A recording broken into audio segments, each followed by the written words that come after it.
Tonight, the community rallies behind the sole survivor of a triple fatal shooting. Urgent changes recommended for the Department of Veterans Affairs.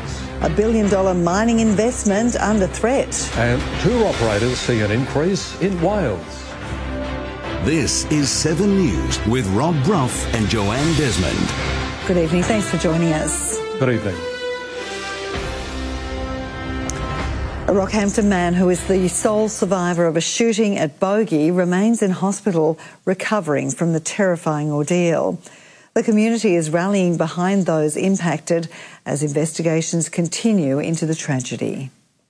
Merv Schwartz, his wife Marie and her son Graham Ty had only lived at Shannonvale Station for around 6 months before they died. The family was allegedly shot last week by one of their neighbours. The tragedy has sent shockwaves through the entire rural community. They're still sort of reeling, I think. But now Whitsunday Council is trying to help those affected, passing a motion to restrict access to the area. Council will lock out visitors to the historical Goldfield Cemetery that's located close to where the family died. It's not closure by any means, but it's just one part of the issues that they had as far as people driving up on that road. A sign directing drivers from Normanby Road to the cemetery will also be removed. In the past, we've had people up there in conventional vehicles, which, the road's not built for conventional vehicles. The closure is temporary, but had unanimous support. Locals have also banded together to manage cattle and other animals on the farm while investigations are ongoing. I had a couple of conversations with some of the neighbours, so I do know that has been discussed. A GoFundMe page has been set up for Graham's widow Lucy, who has a newborn baby. Ross Ty, the sole survivor of the alleged shooting, remains in hospital. We have a strong community and we will support that community as much as we can. Rebecca Jensen, 7 News. The federal government is being urged to act immediately to clear a backlog of veteran compensation claims after a royal commission into Defence Force suicide found numerous failings. The interim report released today made 13 urgent calls to review the system. The Royal Commission has handed its interim report to the Governor-General after thousands of harrowing submissions and hundreds of witness hearings, and it found much more room for improvement. Today, we've shone a light into the darkest corners of the Defence Force. We shouldn't be burying our soldiers. The report calls for the federal government to streamline the process for veterans seeking compensation, rehabilitation and other entitlements. It noted the current complicated system adversely affects the mental health of some veterans and can be a contributing factor to suicidality. It also warns urgent action must be taken to process the backlog of tens of thousands of compensation claims by March 2024. When they put a claim in, it's to get the support that they deserve, that they need, that from being wounded, injured or ill from their service. The Veterans Affairs Minister says some matters raised are already being addressed, such as increasing the staffing and resources available to the Department of Veterans Affairs to reduce the current claims backlog. But there's a long way to go. We will now consider these recommendations from the Royal Commission in detail and provide a formal government response shortly. If you need help, contact Open Arms at any time. Lizzie Abood, 7 News. A mining giant says a $1 billion coal project in central Queensland is on tenterhooks, despite reaching the next stage of the federal approvals process.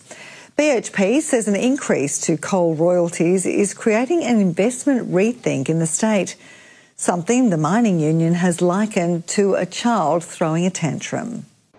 The Blackwater South coking coal project reaching the next stage of approvals should be good news for the industry. Shows there's investment, there's a future in the industry. But that might not be the case for proponent BHP. CEO Mike Henry says the company is assessing the impacts as a result of the increase in coal royalties by the Queensland government. They're really getting the best out of a current situation of this boom in the coal sector. Yet when someone wants to take a little bit extra to put back into regional services like health and education, they jump up and down. The Blackwater project isn't set to operate until 2029, but BHP says it's important to think and plan ahead, saying the coal royalties increase decision was made without any consultation. It's like they're throwing all their toys out of the cot. It's like, you put your baby in the cot and they throw their toys out because they don't want to go to bed. It's really childish behaviour. But the Treasurer's office says other companies have already confirmed the royalties arrangements won't have an adverse effect on investment. And BHP has confirmed today that it is progressing with approvals for Blackwater South. At the end of the day, I guess they've got a position as an employer, as a company, but it's certainly going to be interesting how it plays out. Ebony Ablett, 7 News. The Capricorn Coast could soon be home to 8 dialysis chairs as a state election promise takes a step closer. CQ Health is finalising a concept report for a dialysis service, and the design process is due to begin later this month. The nearest dialysis service is in Rockhampton, with patients forced to travel multiple times a week. Having these 8 chairs being delivered on the Capricorn Coast at our hospital will mean that many people on the coast will be able to receive that treatment here, closer to home. It's hoped the service will be operational at the Capricorn Coast Hospital by early next year. Freight train drivers claim a Rockhampton rail crossing is the most dangerous, not just in the state or country, but in the Southern Hemisphere. The rail union is demanding urgent action to upgrade the Denison Street crossing during Rail Safety Week. Running straight through Rockhampton, the Denison Street rail crossing is one of the largest in the Southern Hemisphere. But the rail union claims it's also the most dangerous. It's a really dangerous stretch of the network for the railway because, people aren't always aware that there are trains in the area. Denison Street has seen its fair share of collisions. Data released by the RACQ earlier this year ranked the intersection with Derby Street 4th in the state for serious crashes. The train line adds an extra hazard. You're going to run the gauntlet every time you came down the street. Paul is a former train driver. He used to travel through the intersection nearly every day. You never knew who was going to stop. They'd stop and look for traffic, wouldn't look for trains. Multiple intersections, including Derby and Denison, are without boom gates. They're just stop signs and, some people not aware of the area that they're in, they'll come up to it, see a stop sign, think they're just looking for cars because they do not expect a train to be there. This Rail Safety Week, the RTBU is calling on the state government to find a solution. Queensland Rail says there's no plan to upgrade infrastructure at the Derby and Denison Street crossing, but is working with council to find safety improvements. Damon Rouston, 7 News. Boaties are being warned that whale migration along our coastline is heating up and ready to reach its peak. Tour operators say this is one of the busiest seasons in years, with some spotting more than 30 humpbacks in a single day. Whale tour operators like Dave Stewart have done it tough over the last couple of years, but a sight like this out on the water gives them hope. The noise in the water from the whales, it was as if I lived 3 blocks from the V8s. The Great Barrier Reef Marine Park Authority says it's prime viewing time. We're probably right in the sweet spot at the moment in terms of seeing whales. Whale watching companies haven't seen anything like this in recent years. We're doing our scuba charters and out at the reef we had 33 whales in a day. They're estimated somewhere approaching 30,000 whales will be coming up the Eastern Australian coastline, and now is the time where we'll be seeing them. But while they're life-changing encounters, authorities are reminding boaties to keep their distance. The same rules also apply from above. For a drone are 300 metres vertically and 300 metres horizontally. Peak hour on the reef is also a good sign for humpback populations. We're starting to see those numbers back up in these typical nursery grounds now. Lawrence Jeffcoat, 7 News. And ahead tonight, a look at what's on across our region this weekend. A special surprise for a young wildlife warrior battling cystic fibrosis.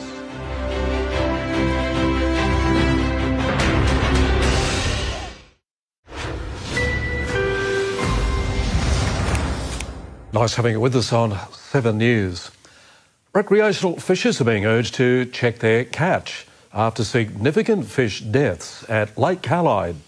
The Department of Environment and Science is investigating reports of around 300 dead barramundi.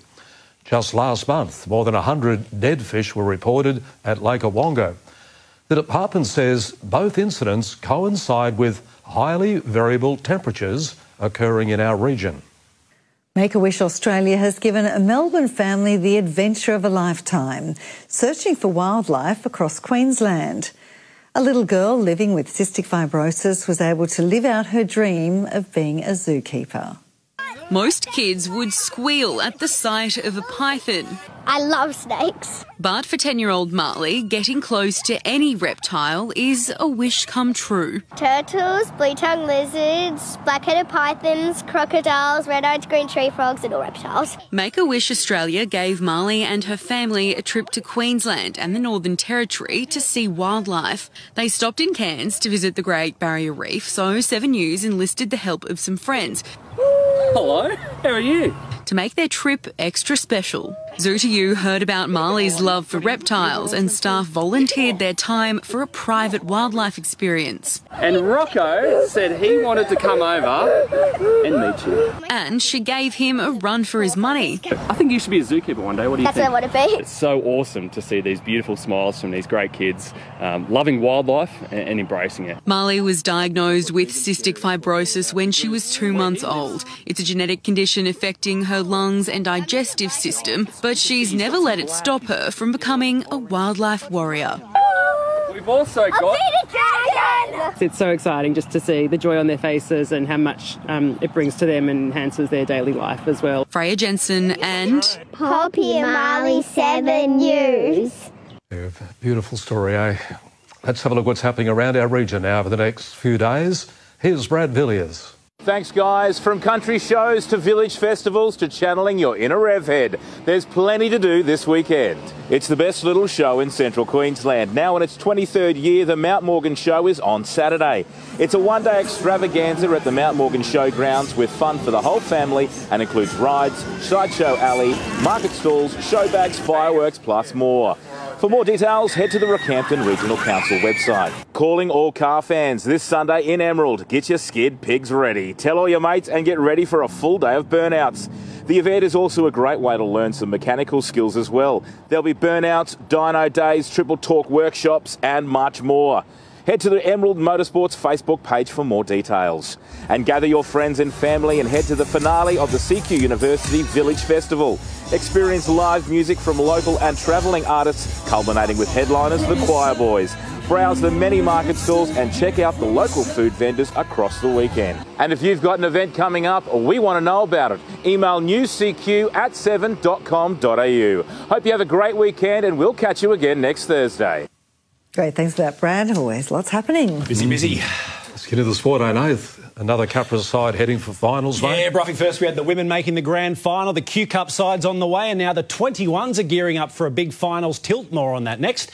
And second place in AFL Capricornia is on the line Saturday when the Saints and Bulls go head-to-head.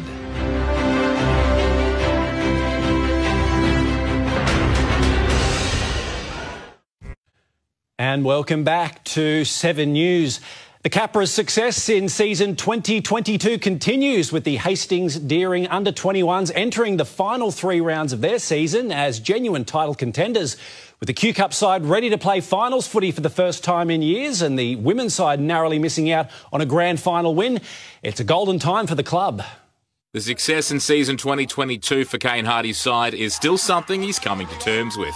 Yeah, I've got to pinch myself. Like I said, I spoke to you last time. Someone said that beginning the pre-season we'd be sitting where we are. You know, I'd have to look at you a little bit funny. The side had a large break mid-season which could have derailed their solid start. It was 3 weeks off for us. You know, we had that forfeit from the Mustangs and we had 2 weeks off and, you know, we were always going to be a little bit rusty. I was a little bit nervy. But they stayed on track and are now reaping the rewards. It's just credit to the boys. You know, they've buckled down and they're working hard and, you know, they see an end goal now. So, you know, we've got 3 weeks to go and hopefully we can stay as high as we can on the ladder. A solid performance against the Mackay Cutters in their last start is giving Coach Hardy a lot of confidence. I was just glad to do what we had to do to get that win. And then we get home now and we've got 3 weeks to prepare and hopefully, you know, go into 4th, 5th and 6th week, going into the finals. A lot of this year's success can be put down to the newfound culture at the club. It's the first time like I've been part of the Capras that feels like a club.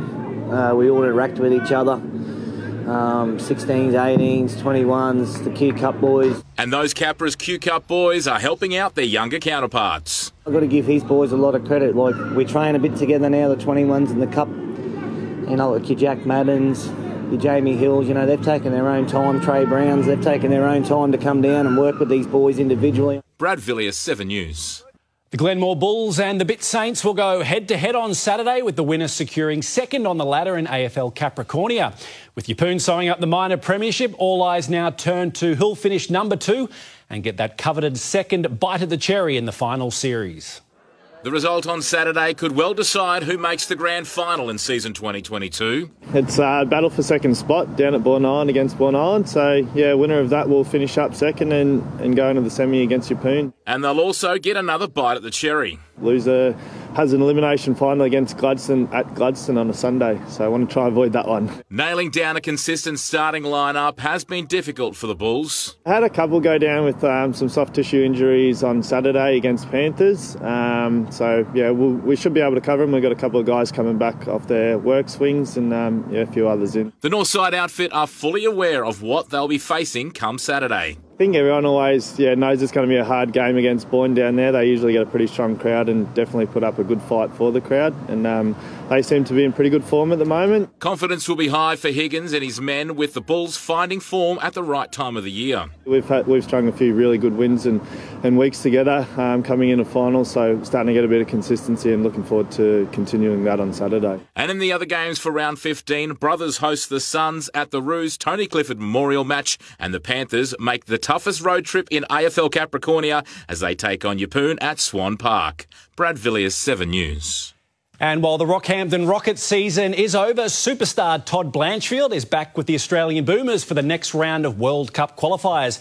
The 12-man Aussie team will travel to Bahrain on August 25 for their next match before returning home to face Iran in Bendigo on August 29.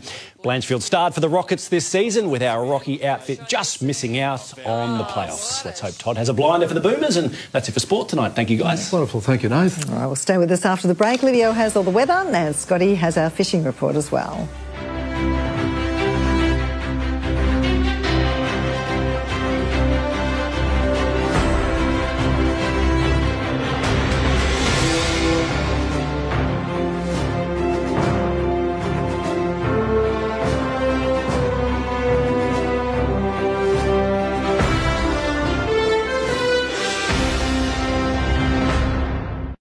Good evening, Livio, Regano with tonight's weather. All seems to be going to plan so far. Clouds finally thickening up and should stick around tomorrow in the lead up to Saturday's rain.